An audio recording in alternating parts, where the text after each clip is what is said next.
Chevy Chase made his final appearance on Saturday Night Live on February 15, 1997. At the conclusion of that evening, his ban was permanently enforced. His assault on a female cast member was the first incident. Then the sexual overtones began. However, that was far from his lowest point. Upon his arrival, the cast members began to leave. No one in the directorate would even consider collaborating with him. Someone even left their position as director of Christmas Vacation solely to sidestep him. In 2018, a juvenile who was unaware of his identity brutally assaulted him on a highway. No one wanted to be around the once popular comedian. On October 8, 1943, Chevy Chase's father, Cornelius Crane Chase, came into this world.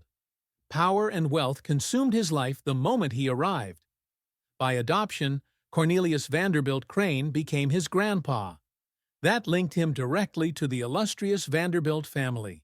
In the 1800s, that family became one of the most prominent and influential in America, after amassing a fortune through railroads and shipping. Because of this, Chase had a privileged upbringing, immersed in a world of wealth, power, and social status. A stark contrast to the glitz and glamour would emerge in his private life not long after. His darker story was portrayed by his inner pain and difficulties as a child, even though he smiled on stage later in life. The origin of his nickname, Chevy, predates the American railroads by a long shot. The Ballad of Chevy Chase, a tale from the 15th century depicting a violent conflict between English and Scottish armies, was the inspiration for his grandmother's choice of name. There was that famous border skirmish in which the Douglas family participated, as it so happened that they were the forebears of Chase. A community outside of Washington, D.C. was named after the song because of its fame. Chevy Chase was the name. In giving him the name Chevy, his grandma was tying him to a lineage of bravery and strength that stretched across generations. This name had deeper meaning than just a playful moniker. Their proud Scottish heritage was intertwined with this in his family's long and storied past.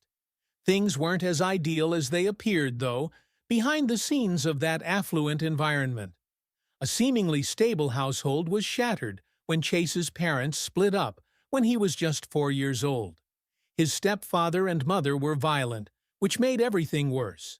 They would beat him and put him in a closet for hours. The wounds were profound and permanent.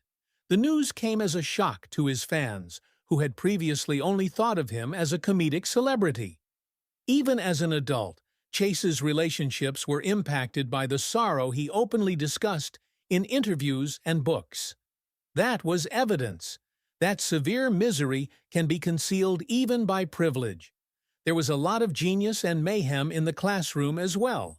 Even though Chase attended prestigious schools like New York's Riverdale Country School, he was frequently expelled due to his disruptive behavior. He continued to exhibit rebellious tendencies even after being valedictorian at the Stockbridge School. He gained famous at Haverford College for a spectacular prank he perpetrated. The fact that he kept a cow in his dorm room led to his expulsion. There was a little difficulty with every victory. His comedic approach began to incorporate that carefree, defiant spirit, and it would appear on television many years later. Music was his initial love before comedy consumed him. While enrolled at Bard College, Chase was a member of the jazz ensemble Leather Canary, where he played keyboards and drums. Donald Fagen and Walter Becker, two of his bandmates, would go on to establish Steely Dan. Chase had gifts for music and art, even as a young boy.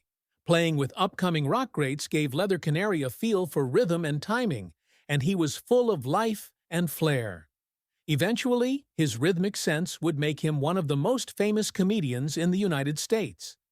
By 1967, Chase had joined Channel One, a daring new New York comedy troupe. Not exactly your typical skits. On the contrary, their little theater on East 60th Street screened a series of humorous short films. The humor on Channel One was sometimes risque, defiant, and biting. It was groundbreaking for its day, when most comedies were somewhat mild. The Groove Tube, directed by Ken Shapiro, co-founder of Channel One, was a 1974 film that collected the most popular sketches from the network. The film made more than $9 million at a budget of just $200,000. The now iconic weekend report that Chase did on Saturday Night Live was based on a phony news desk segment. Joining the National Lampoon Radio Hour in 1973, Chase was a few years prior to hosting Saturday Night Live. John Belushi, Gilda Radner, Bill Murray, Christopher Guest, and Harold Ramis were among the many legendary comedians who made weekly appearances on the radio show. For many years, the group's sharp, rapid comedy influenced American humor. Chase was front and center, and almost all of the cast members were hired for SNL. Despite the show's cancellation after 13 episodes owing to its difficult pace. He was also a member of the cast and crew of the off-Broadway smash Lemmings, produced by National Lampoon that same year. As a spoof of Woodstock, the performance depicted 3 days of love, peace, and death as Woodstock. On top of singing, Chase played drums. Rock icons like Bob Dylan and John Denver were summoned by the entire cast, which included Christopher Guest and John Belushi. Some praised it highly. The program was hailed by Time magazine as a hilarious parody of the rock culture, and its memorable songs were later collected into an album. Chase was penning Mad magazine satire before the majority of people had ever heard of him. He parodied Mission, Impossible, and John Cullen Murphy in 1970 with a one-page piece. Was the artist. Millions of copies were sold in the edition. It was a major deal to be a part of. With contributors like Andy Griffith and Charles Schultz, the magazine was thriving, acquiring an invitation to Mad's renowned trip for top authors, and having your work published, there was truly a commendation. A spring evening in 1975 found Los Angeles under a rainstorm. An unknown Chevy Chase was waiting in queue to see the Paramount Theater premiere of Monty Python and the Holy Grail. All eyes were on him when he entered the Los Angeles Film Festival. Choose to do his strongest suit, inspiring laughter. He entertained the audience with his impressions and quips. Lorne Michaels, a Canadian producer seeking artists for his upcoming late-night comedy program, was in close proximity. All of a sudden, Chase lost his footing and tumbled into a deep puddle. His humor remained unfaltering as he continued to joke. This caught the eye of NBC executive Dick Ebersole, and Michael asked, "Could you refuse to do that for someone as insane as that?" Chase was invited by Michael to a meeting at the Chateau Marmont. He got a job writing and performing for a new show that would become Saturday Night Live because of that rainy day. Chase was chosen to host the fake news section when Saturday Night Live started on October 11, 1975. Chase put his spin on the novel concept. He delivered the news every week on Weekend Update while maintaining a serious expression and using humorous language. The slogan, "I'm Chevy Chase and you're not," shot to fame in an instant. People continue to put it on shirts, even after all these years.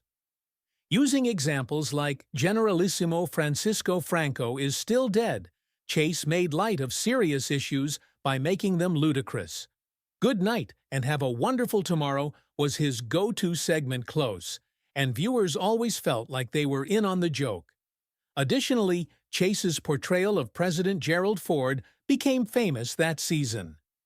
After disembarking from Air Force One in Salzburg, Austria, on June 1, 1975, Ford stumbled. For laughs, Chase utilized that occasion.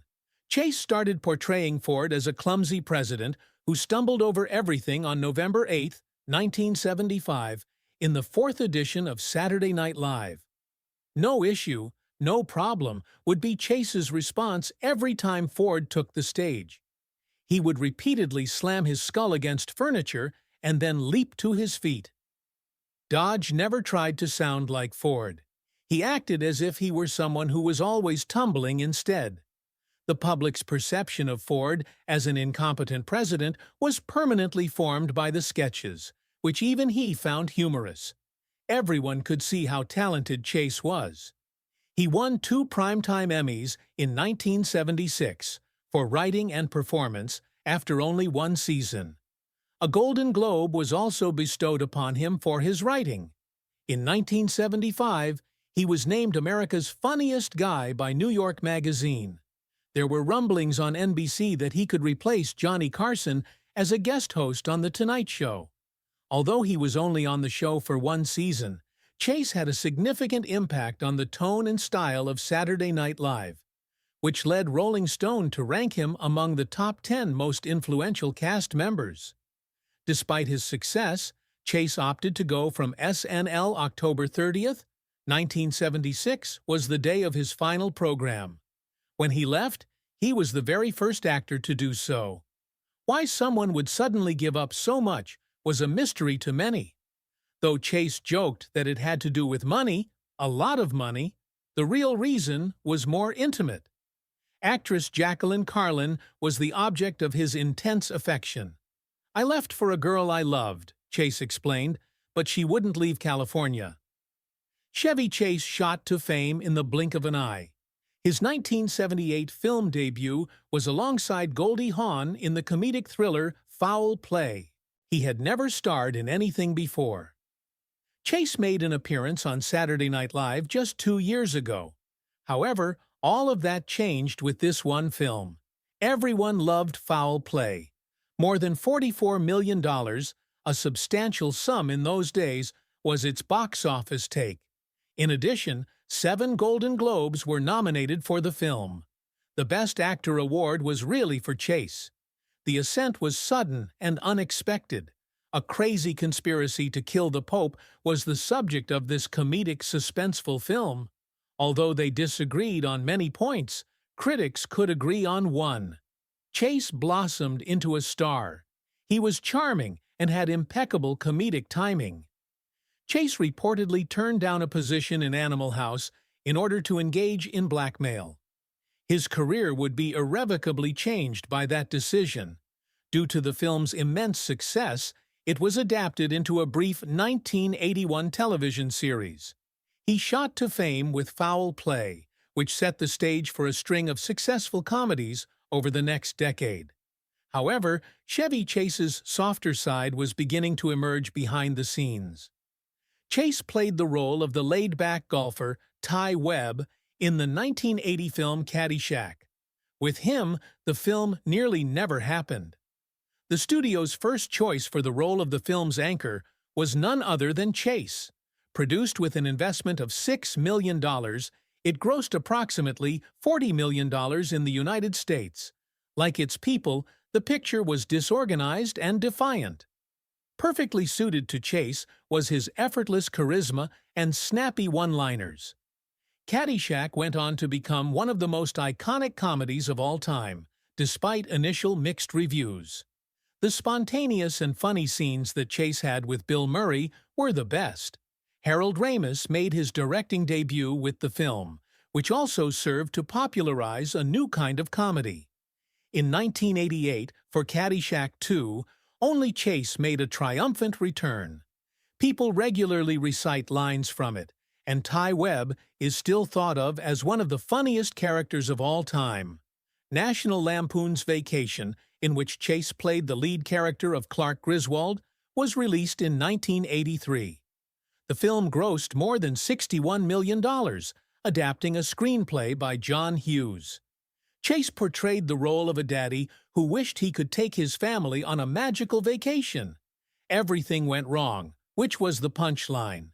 Fans adored Clark for his awkward, sincere performance. The character's success led to 4 sequels, the most successful of which being 1989's Christmas Vacation, which grossed $71 million. In total, the franchise made around $322 million. People continue to make fun of Clark Griswold and his mishaps, even though it's been 40 years. Chase demonstrated he could consistently make the same character humorous, and the films have since been ingrained in American popular culture. Chase was making $7 million a film by the late 1980s, which is equivalent to around $15 million in today's money.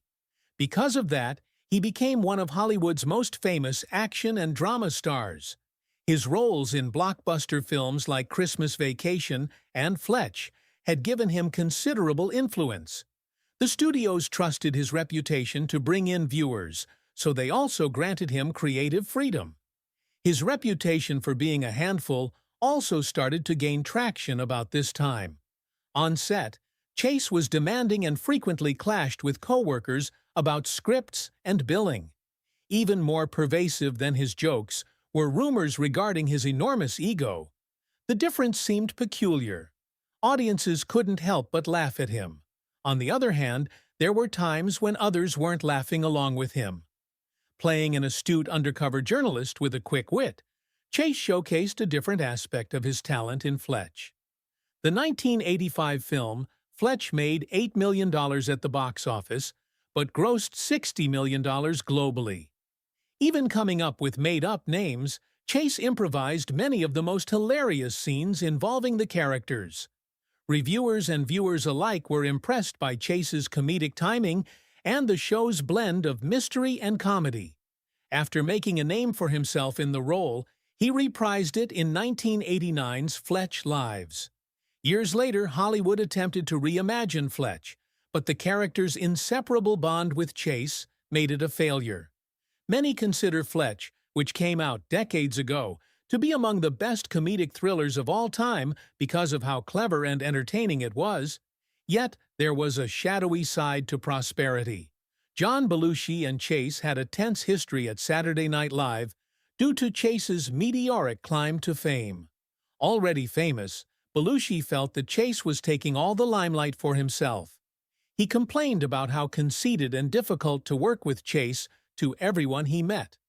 Belushi took their feud to the next level by making fun of Chase on live TV. The infamous July 1976 cold open brawl between Belushi and Chase took place on one particular night. Their genuine stress was captured on camera in what appeared to be a joke. Chase left SNL in the end due to the poisonous environment, if the season is canceled. That tension persisted even after Chase made a cameo appearance in February 1978. One of the most irate members of the cast was Bill Murray, who had replaced Chase. Murray felt that Chase had departed SNL prematurely and was excessively conceited. They got into an argument backstage and started yelling insults at one another. After telling Chase to sleep with his wife, Murray left. Retaliating, Chase made fun of Murray's expression. That argument escalated rapidly. That the dressing room of John Belushi was the scene of physical altercation. Billy Joel, along with the rest of the ensemble, observed the event unfold. In order to disentangle them, Belushi and Brian Doyle Murray stepped in. Only minutes after that, Chase had to return to the stage and act normally. It jolted the entire ensemble. According to their account, it was like a family quarrel that caused tension and sadness for everyone involved. Then, in 1985, the show's first-out gay cast member, Terry Sweeney, was brutally handled by Chase. It was at the height of the AIDS epidemic, in an era when disinformation and panic were rampant. Chase had the bright idea of doing a skit in which Sweeney would play an AIDS patient who would check his weight weekly for signs of weight loss. The idea was so heartless. "Oh, you're the gay guy, aren't you?" That's how Chase would also welcome Sweeney. "You can begin by licking my balls, and then you can add more foul language." This was no laughing matter. It persisted. Sweeney was only able to make it through one season due to the poisonous work atmosphere. Plus, it took over 2 years until SNL cast another out gay male. Chase showed absolutely no remorse when he was ultimately asked to apologize. According to what Sweeney recounted afterward, Chase was absolutely fuming about being held accountable, feeling absolutely no shame whatsoever. There was more to come. As a guest presenter on SNL again on February 15th, 1997, Chase made a triumphant return. On top of that, it bombed. He swiftly smacked Cherry O'Terry, a cast member, during rehearsals, in the nape of the neck. Producing producer Lorne Michaels decided on the spot to permanently ban him. It wasn't merely the physical violence. Along with making sexually suggestive remarks and using obscene jokes, Chase harassed women who were on the show. An eyewitness, Will Ferrell, described it as abusive, even going as far as to suggest to a female writer, "Maybe you can give me a hand job later." Chase specifically targeted women. "Everyone wished they had just stood up and left," Ferrell would add later. However, they were sufficiently startled at that very moment. There was an overwhelming sense of tension and annoyance since Chase had absolutely no regard for his co-workers. In 1989, Chris Columbus was busy directing the set of National Lampoon's Christmas Vacation. He had great potential and was just starting out when he did this. However, after meeting Chevy Chase for the first time, everything changed. According to Columbus, it was the most strange and unbelievable encounter of his life. He was ready to share his ideas for the film, but he sat motionless for about 40 minutes, refusing to acknowledge anyone. After a long period of quiet, Chase suddenly asked an odd inquiry. "Hold on a moment. Are you the helmsman?" "Oh, I thought you were a drummer," Chase said, in response to Columbus's nod. It was that. We had concluded our meeting. "I have to go," Chase declared as he got to his feet. Columbus left in disbelief and belittled. Even their third attempt at supper together with writer John Hughes was a failure. "This is really difficult for me, but I can't do this picture with Chevy Chase," Columbus told Hughes. It went beyond a simple case of contrasting personalities. Something about Chase was poisonous, and Columbus had no interest in collaborating with her. Leaving was a bold step to take back then. The failure of his most recent picture, Heartbreak Hotel, left Columbus desperate for success. Still, Hughes gave him 2 fresh scripts to work with after showing respect for his choice. He was uninterested in one named Reach the Rock. The second one was Staying Alone. Columbus sensed a connection immediately. His film Home Alone catapulted him to the ranks of Hollywood's highest-grossing directors with a global gross of almost $476 million. The first 2 Harry Potter films and Mrs. Doubtfire were both inspired by it. Peaks in his career that, had he remained on holiday over Christmas, would never have been possible. In the meantime, Chase's standing continued to decline. His reputation for being a pain to collaborate with grew during the 80s and 90s. He became unpopular among directors and producers. He was only one of many, Columbus would insist, who had trouble cooperating with him. On Saturday Night Live, Chase frequently argued with co-stars like Bill Murray, refused to work with others, and treated colleagues unfairly. The reputation of Chase had grown to the point where numerous directors flat out refused to collaborate with him. Something went wrong with his career. A total of just $34 million was the gross receipt from bombs like Nothing But Trouble, 1991, Memoirs of an Invisible Man, 1992, and Cops and Robertsons, 1994. This is a disgraceful performance from a former comedic superstar. Chase himself acknowledged, his career peaked with Nothing But Trouble. The next year, in 1993, Chevy Chase hosted The Big Disaster. In the hopes of attracting 5 or 6 million people each night, Fox had staked millions of dollars on renovating a theater into the Chevy Chase Theater. Unfortunately, the show's ratings tanked. Initially, the audience size was under 3 million. Less than 2 million people watched it during its brief run. The time was frantic, and I felt completely lost.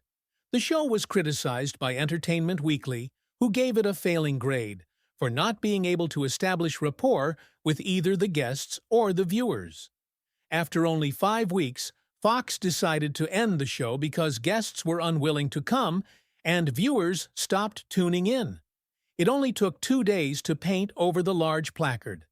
Later on, Chase agreed with the audience that the show was overly limiting and stated he would never return. Never once did Chevy Chase appear to be shy. Things broke down into ugliness on the set of Community, much beyond the realm of humor. It was home to some very gifted individuals, Donald Glover included. That much was clear to Chase. However, Chase continued to make critical comments about him rather than praising him. These weren't casual comments. Their behavior was frequently racist and rude. "People think you're funnier because you're black," he once told Glover. At another point, he would wait for Glover to respond between takes. Glover kept his cool, although the impact was palpable for all. The show's creator, Dan Harmon, also saw it. Harmon judged that Chase's slurs weren't arbitrary. Pure envy motivated them. According to Harmon's interview with The New Yorker, Chase was the first to recognize Glover's exceptional qualities. Chase attempted to trip him up rather than encourage him. Glover received multiple apologies from Harmon. Just like that, Glover would brush it off, but Harmon grasped the situation. It was a longtime celebrity who, upon witnessing the development of a new star, exploded in anger because he refused to accept the reality that his star was fading. The N-word followed. That term managed to get out while Chase was griping about his character one day. It transpired in full view of all. The fury of Yvette Nicole Brown was so great that it caused her to bolt. After Chase left, she threatened producers she wouldn't return. He was gone from the lot within hours. His character was quickly eliminated by the writers. For him, it was over in an instant. The program had reached its breaking point. Everyone had something to say by the time the wrap party for Season 3 arrived around.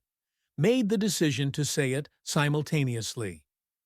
Harmon started a raucous chant while Chase's wife and daughter were present at the celebration. "Oh no, Chevy. Goodbye." It was almost a group effort. For years, they had to put up with poisonous behavior, but now they could finally let it all out. Every phrase was heard by Chase. Nowhere could one take cover. Unfortunately, voicemail was the next obstacle. A lengthy and irate message was left by Chase for Harmon after all this.